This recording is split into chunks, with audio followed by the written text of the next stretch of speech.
6 రోజుల తర్వాత పురుగులతో కూడినటువంటి తన్మయి శవం ఆ చుట్టుపక్కలే దొరకడం అంటే కనీసం పోలీసులు వెతకడానికి కూడా ప్రయత్నం చేయలేదు అన్నది సుస్పష్టం.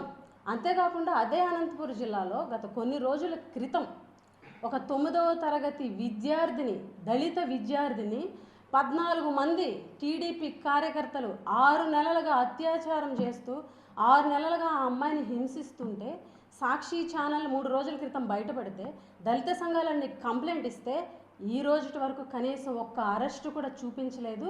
అంతేకాకుండా ఎవరైతే నిందితులు ఉన్నారో, ఎవరైతే 14 మంది టీడీపీ కార్యకర్తలు ఉన్నారో ఈరోజు రోడ్డు మీద తిరిగేటువంటి పరిస్థితి ఉంది. అంటే అసలు ఈ రాష్ట్రంలో మహిళలకి రక్షణ ఉందా? బాలికలకు రక్షణ ఉందా? ఈరోజు స్కూల్కి వెళ్ళినా, కాలేజ్కి వెళ్ళినా, ఆఫీస్కి వెళ్ళినా, ఇంటి బయట ఆడుకున్నా కూడా ఆడపిల్లలకి రక్షణ లేనటువంటి దుస్థితి ఈ కూటమి ప్రభుత్వంలో ఉందని చెప్పి ఈ సందర్భంగా తెలియజేస్తున్నాం. మనకి స్వాతంత్రం వచ్చి 70 సంవత్సరాలు దాటింది.